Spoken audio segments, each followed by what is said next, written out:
참 좋으신 우리 주님의 은총과 사랑이 오늘 이 자리에 그리고 페이스북 라이브를 통해서 이 예배에 동참하고 계신 모든 분들에게 함께 하시기를 빕니다.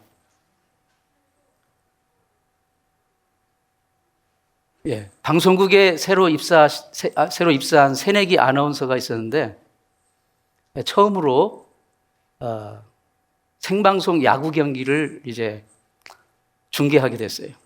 생방송은 처음이기 때문에 매우 긴장되고 그리고 스트레스를 받았습니다. 그런데 공교롭게도 경기가 시작하자마자 엄청난 이 소나기 폭우가 내려서 결국 경기가 취소되게 됐어요. 그래서 이 아나운서가 이제 이 클로징 코멘트를 해야 되는데 너무 긴장한 나머지 이 말이 꼬이고 말았어요.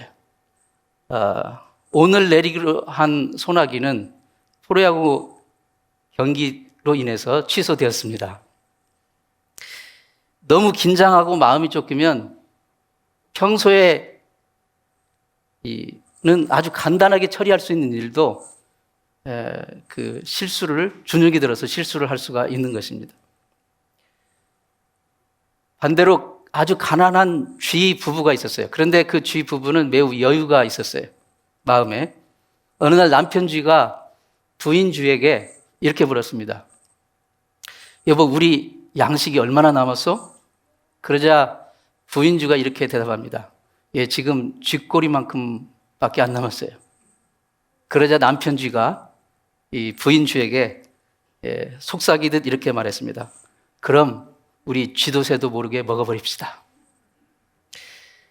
여러분, 삶이 아무리 힘들고 어려워도 예수 그리스도를 믿는 믿음으로 담대함을 가지고 마음에 주님이 주시는 평안을 가지고 여유를 가지고 감사하며 웃으며 사실 수 있기를 축원합니다. 어느 설문조사에 의하면 미국인의 약 60%가 천국과 지옥이 있다고 믿는데요. 뭐 교회를 다니든 안 다니든 천국과 지옥이 있다고 믿는다. 그런데 그 천국과 지옥이 있다고 믿는 사람들 중에 95%가 자기는 지옥 가지 않는다고 믿는다는 거예요. 여러분은 오늘 세상을 떠나도 천국 간다는 믿음이 있으십니까? 어떤 일을 당해도 하나님이 인정하시는 그런 믿음이 있으십니까? 물론 사실 이런 질문은 그렇게 큰 의미가 없어요. 천국을 우리는 가봐야 되는 거니까. 그렇게 말하는 이 믿음의 근거가 무엇입니까? 때로는 우리가 믿음이라고, 성경에서 말하는 믿음이라고 생각하는 것 중에 자기가 살면서, 인생을 살면서 살아온 어떤 인간적인 경험에서 나오는 신념을 성경에서 말하는 믿음이라고 착각하는 경우가 있습니다. 우리가 머리하러 미용실 갈 때, 또 이발소 갈 때, 이 이발사가 내 머리를 깎아줄 거지, 내 귀까지 자르지 않는다고 믿기 때문에 우리는 머리를 맡깁니다. 그것은 성경이 말하는 믿음일까요? 아니면 신념일까요? 성경이 말하는 믿음이 아닙니다. 우리가 여러분 한국 방문하실 때 비행기 타잖아요. 오랜 장기간 타는데 내가 탄 비행기가 태평양에 떨어지지 않을 거라고 믿기 때문에 타는 거예요. 그렇죠? 그것은 성경이 말하는 믿음입니까? 신념입니까? 신념이에요. 신념이라고요. 우리는 때로는 이 성경에서 말하는 믿음을 내가 인생 살아가면서 쌓아왔던 인간적인 경험에서 나오는 어떤 그런 신념이라고 착각하는 경우가 있습니다. 예수를 믿으면서 가질 수 있는 흔한 오해 중에 하나가 있습니다. 예수를 믿으니 하나님의 인도하심을 믿어요. 그러니까 하나님이 모든 걸 다 알아서 해주신다고 믿기 때문에 나는 아무것도 안 해도 된다. 나는 그냥 팔짱만 끼고 있으면 된다. 이것이 믿음일까요? 아닙니다. 하나님은 우리가 하나님을 믿는 믿음을 우리의 삶 속에 그 믿음을 살아내고 그 믿음을 행동으로 실천에 옮길 때 하나님 우리의 삶 가운데 하나님의 인도하심을 보여주는 줄을 믿습니다. 본문 신명기 32장 본문 11절 말씀 보면 마치 독수리가 그 보금자리를 어지럽게 하며 그 아기 위에 너풀거리며 그 날개를 펴서 아기 독수리를 받으며 그 날개 위에 그것을 엎는 것 같이. 본문에서 하나님은 어미 독수리가 아기 독수리를 어떻게 양육하는가 하는 아주 독특한 방법을 통해서 하나님이 우리의 삶을 어떻게 이끌어 가시는지, 인도하시는지를 보여주고 계십니다. 잘 아시겠지만 독수리 이 새끼가 둥지에서 있다가 어느 정도 크게 되면 어느 날 어미 독수리가 그 큰 날개와 그리고 강한 이제 부리와 발톱을 가지고 막 둥지를 어지럽히고 흔들고 이제 푸석거립니다. 흔듭니다. 그 이유는 이 새끼를 둥지에서 밀어내기 위해서입니다. 되게 독수리 보금자리, 독수리 둥지는 높은 산 막 높은 절벽 끝에 위에 그렇게 이 독수리 둥지가 있지 않습니까? 그런데 그 보금자리에서 갑자기 밀려난 새끼 독수리는 한 번도 날아본 적이 없기 때문에 어떻게 돼요? 당연히 곧장 천길 낭떠러지로 떨어질 수밖에 없는 거예요. 이런 졸지의 황당한 상황을 만난 새끼 독수리가 무슨 생각을 하게 됐습니까? 아니, 요새 우리 엄마가 좀 굉장히 신경이 극도로 예민한 것 같더니, 드디어 미쳤나 봐. 이 독수리 죽네. 그러면서 아마 떨어지지 않겠어요? 황당할 겁니다. 그런데 이렇게 황당한, 이 새끼 독수리에게 보이기에는 황당한 이 일을 하는 이 어미 독수리의 의도는 무엇일까요? 이런 독특하고 극적인 방법을 통해서 자기 새끼가 보금자리만 차지하고 앉아있으면서 뒹굴면서 엄마가 갖다 주는 벌레만 따박따박 받아먹는 그런 유약하고 의존적이고 무능한 독수리가 아니라 창공을 헐헐 힘차게 날면서 제 구실을 다하는 강력한, 강건한 독수리로 만들기 위한 그런 뜻이 있는 것이죠. 그렇다면 이런 상황 가운데 새끼 독수리가 해야 될 일은 무엇입니까? 둥지에서 떨어질 때 여느 독수리처럼 멋지게 나느냐 못 나느냐 그런 걸 신경 쓸 겨를도 없습니다. 새끼 독수리가 해야 될 일은 일단 날려고 날개를 퍼덕거려야 됩니다. 죽을 길을 살고 날개를 퍼덕거려야 돼요. 물론 날아본 적도 없고 어떻게 나는 줄도 모르고 어떻게 날개를 사용하는지도 모르기 때문에 몇 번 퍼덕거리다 그냥 뚝 떨어질 거예요. 그러면 뚝 떨어지다 보면 어느새 어미 독수리가 와가지고 이 새끼가 바위에 바닥에 부딪혀서 죽기 전에 그것을 탁 낚아채가지고 다시 위로 올라갑니다. 이렇게 하는 것을 몇 번이고 몇십 번이고 아니 몇백 번이고 할 것입니다. 어미 독수리는 지금 새끼와 번지점프 놀이를 하고 있는 게 아니에요. 어미 독수리는 지금 새끼에게 독수리로서 죽느냐 사느냐 하는 이 문제를 가지고 훈련하고 있는 것입니다. 새끼에 대한 어미새의 이 바람은 당장 멋지게 잘 못 날라도 괜찮아요. 죽을 힘을 다해서 날갯짓을 하라는 겁니다. 날갯짓을 하라는 거예요. 그렇게 계속 날갯짓을 하다 보면 어느 순간 날개 근육에 힘이 붙고 그리고 바람을 이용할 줄 아는 법을 스스로 터득하게 되고 스스로 창공을 헐헐 날 수 있게 되는 것입니다. 그것이 바로 둥지에서 새끼를 밀어내는 어미 독수리의 뜻입니다. 우리가 예수를 믿고 이 땅에서 신앙생활을 하는 그것이 바로 이와 유사하지 않은가 그렇게 생각을 해봅니다. 우리가 믿음의 날갯짓을 막 바닥거리면서 하려는 그것을 마치 하나님을 온전히 의지하지 못하는 불신앙이라고 착각하기가 쉽습니다. 그래서 코가 석자나 빠져가지고 내 주여 뜻대로 행하시옵소서 막 슬프게 읊조리면서. 근데 그게 아닌 것이죠.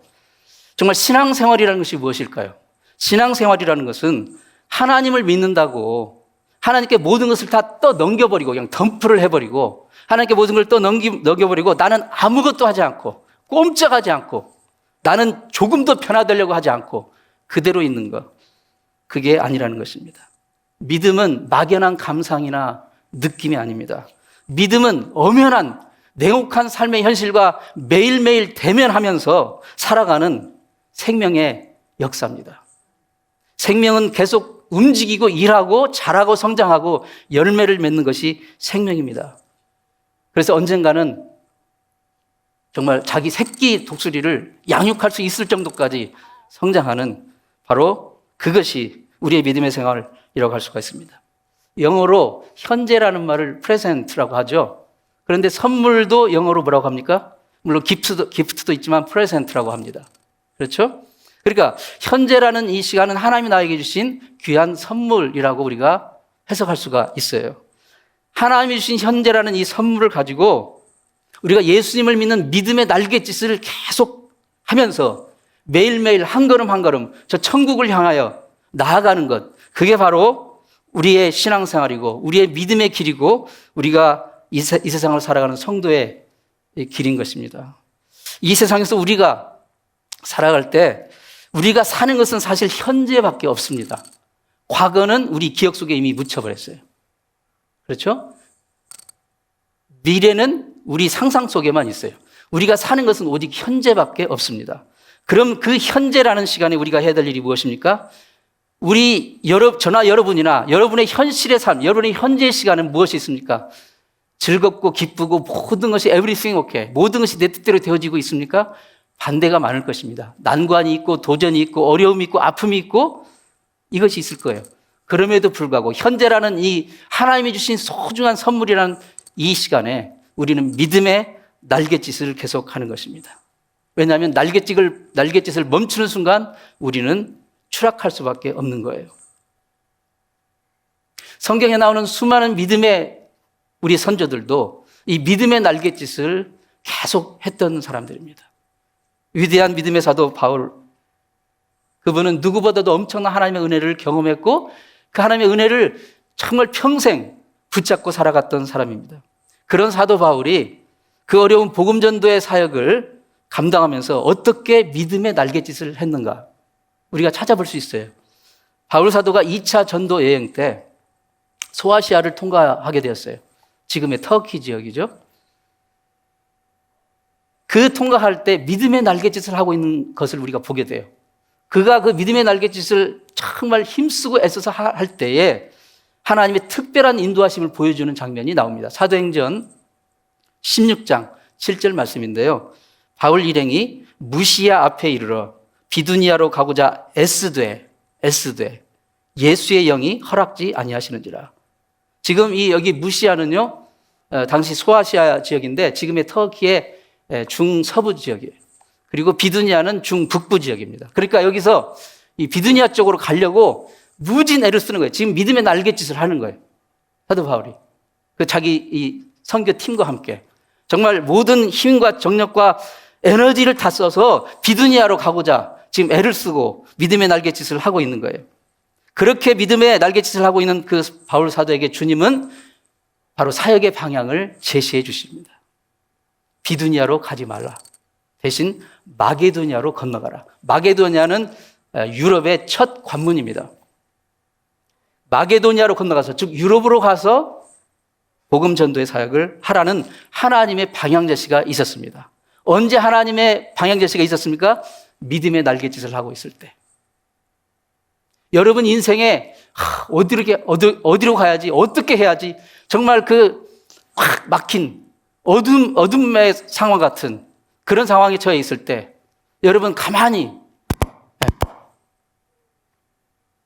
있는 것이 아니라 믿음의 날갯짓을 하십시오.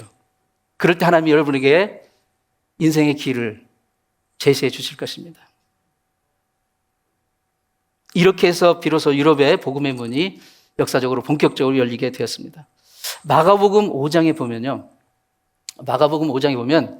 정말 한 불쌍한 여인의 놀라운 믿음의 날갯짓이 나옵니다.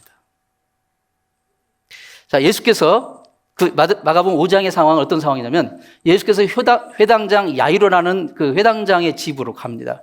근데 그 회당장 야이로의 어린 딸이 죽을 병에 걸린 거예요. 그러니까 회당장이라면 당시에 상당히 권세 있는 사람이었어요.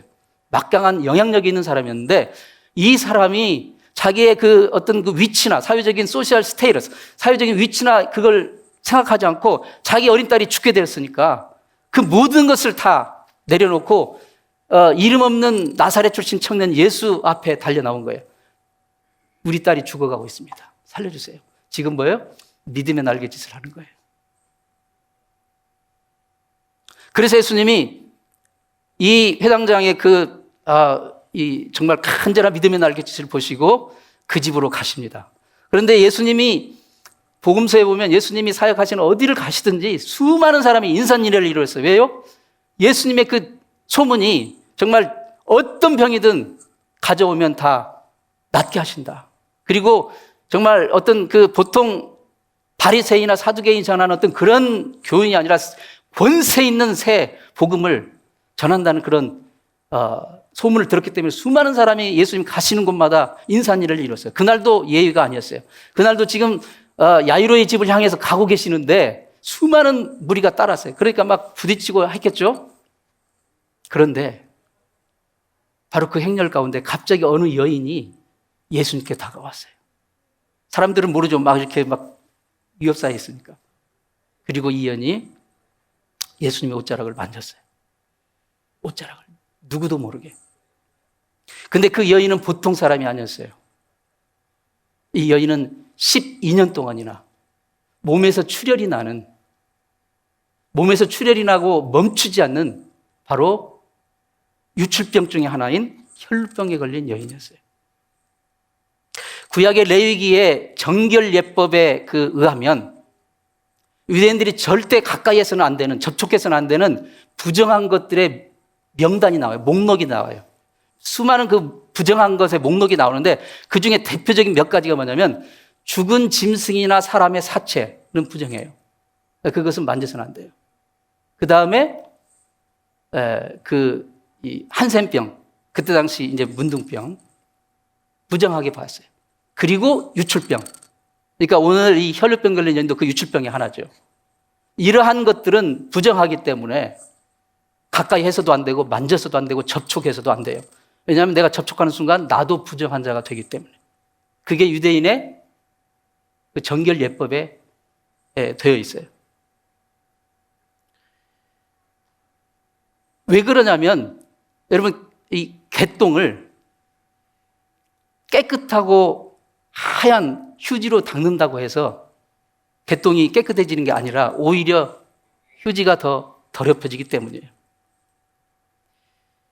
부정한 것이 무엇이냐에 따라 달라요. 하지만 짐승이나 사람의 죽은 사체 같은 경우에 접촉하게 되면 그 접촉한 사람은 7일 동안 부정하게 되어 있어요. 7일 동안. 말하자면 이 접촉한 사람은 7일 동안 공동체에서 분리돼요. 집 밖에 나가서 7일 동안 머물러야 돼요. 그리고 돌아오는 그 전날 저녁에 온몸을 깨끗하게 목욕을 하고 입었던 옷을 흐르는 물에 깨끗하게 빨아야 돼요. 그리고 그 다음날 공동체에 합류할 수 있는 거예요.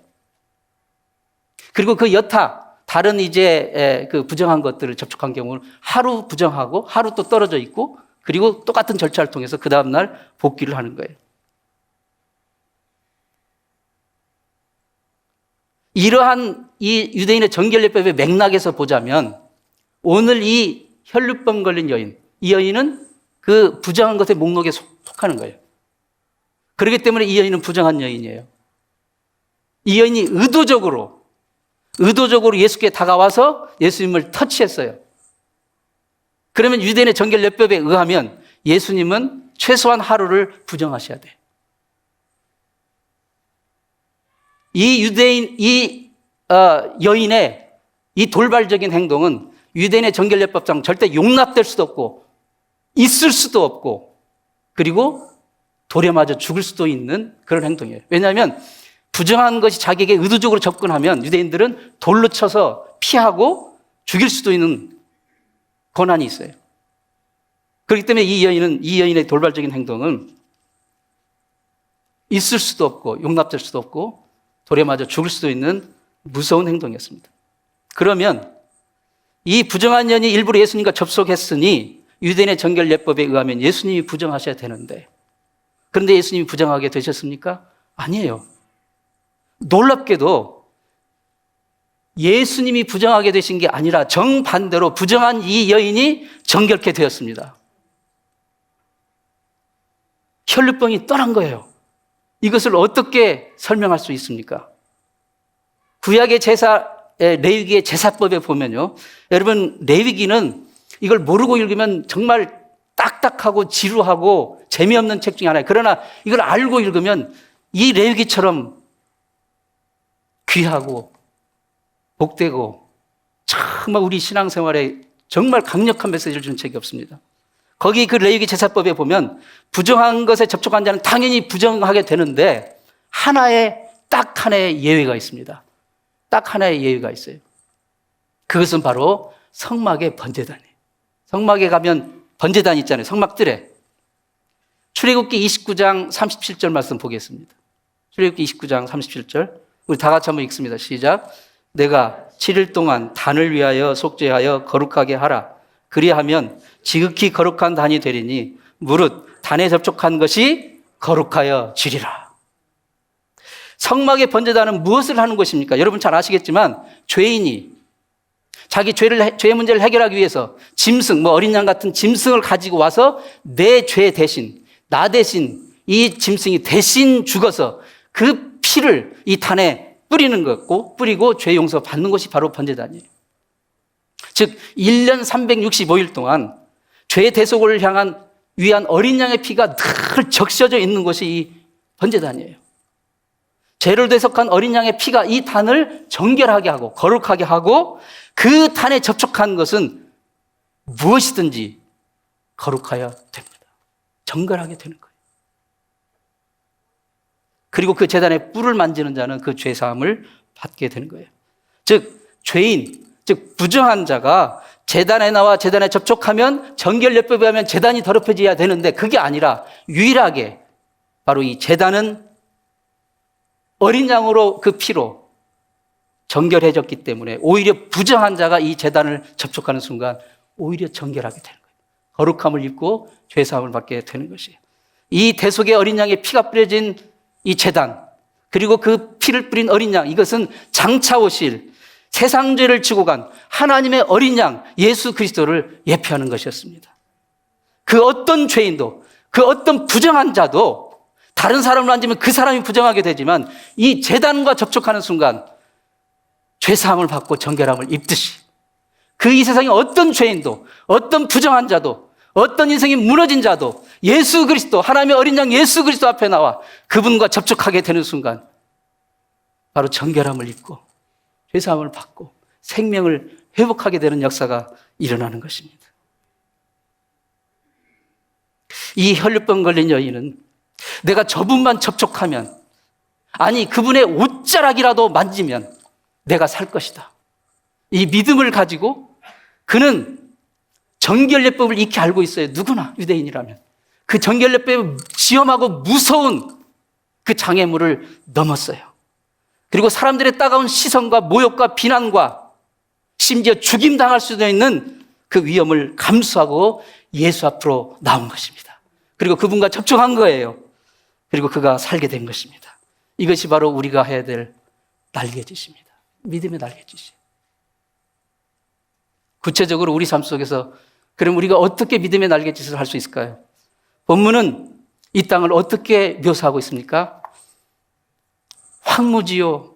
그리고 짐승이 울부짖는 광야 같은 세상이라고 이 세상을 표현하고 있어요. 여러분 그렇지 않습니까? 여러분 지금 세상을 어떻게 아름답고 평온한 세상이라 할 수 있습니까? 팬데믹은 물론이고 정말 뉴스를 보세요. 눈을 들어 밖을 보세요. 이 세상은 황무지와 같고 짐승이 울부짖는 광야 같은 소식. 저 유럽에서는 지금 우크라이나,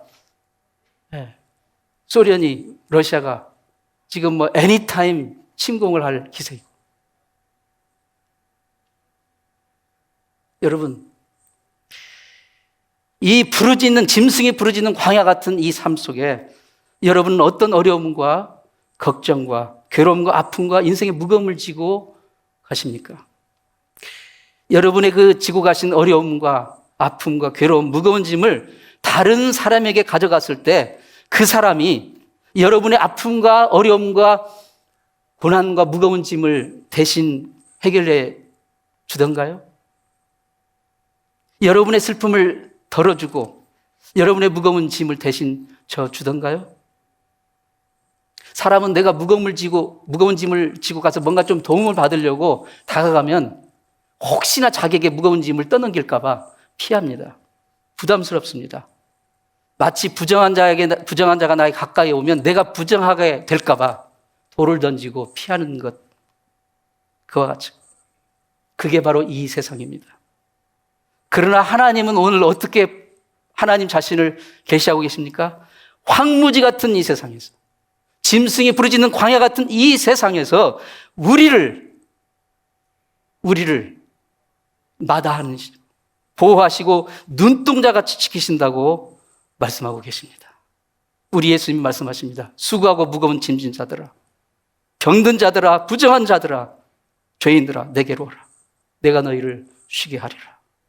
인생의 모든 괴로움, 아픔, 슬픔, 무거운 짐, 더러운 것, 부정한 것, 그것을 예수 그리스도 앞에 가져 나오시기를 바랍니다. 그분의 옷자락을 만지십시오. 그분과 접촉하게 하십시오. 그게 바로 우리가 살 길입니다. 그게 바로 우리가 해야 될 믿음의 날갯짓입니다. 독일 속담에 바느질을 시작하세요. 그러면 하나님이 실은 계속 대주실 겁니다. 주차장에 차를 주차해 놓고 핸들을 아무리 꺾어도 차는 손톱만큼도 움직이지 않아요. 방향이 틀어지지 않습니다. 그러나 속도가 빨리 가든 늦게 가든 달리고 있는 차의 핸들을 꺾으면 방향이 틀어지는 거예요. 우리의 믿음도 그렇습니다. 나는 아무런 노력도 하지 않은 채, 아무런 믿음의 날갯짓도 하지 않은 채 가만히 있으면, 나는 이만큼도 변화되려고 하는 마음이 없으면서 하나님 축복해 주세요, 하나님 응답해 주세요, 하나님 병 고쳐주세요, 하나님 인생길을 인도해 주세요, 하나님 우리 자식이 속썩여요. 자기는 변화될 생각이 아무것도 없으면서 하나님도 답답해 하실 것입니다. 우리가 계속 믿음의 날갯짓을 하며 믿음으로 행하며 나아갈 때 하나님이 저 여러분의 길을 인도해 주실 줄로 믿습니다. 믿음의 날갯짓은 내 죄 사해 주신 예수 그리스도 그 십자가 대속의 은혜를 마음속 깊이 담는 것입니다. 믿음의 날갯짓인 주님이 주신 구원의 기쁨으로 인생 살면서 우리 삶 가운데 다가오는, 도전해 오는 모든 괴로움과 슬픔을 이겨내는 것입니다. 믿음의 날갯짓은 믿음으로 기도하는 것입니다. 날 구원하신 하나님을 예비하며 찬양하는 것입니다. 하나님의 말씀 붙잡고 말씀의 명령을 매일매일 삶의 현장에서 살아내는 것입니다. 그 말씀을 통해 발견한 하나님의 음성에 순종하는 것입니다. 그게 바로 우리가 삶의 현장에서 해야 될 믿음의 날갯짓입니다. 세상의 모든 선입견과 장애물, 관습의 장애물을 뚫고 예수 그리스도 앞에 나와 그분의 옷자락을 만지고 나의 모든 문제와 인생의 모든 무거운 짐을 그분께 접촉시키십시오. 거기서 진정한 생명의 역사가 시작될 것입니다. 이게 바로 우리가 해야 될 믿음의 날갯짓입니다. 다 같이 기도하시겠습니다.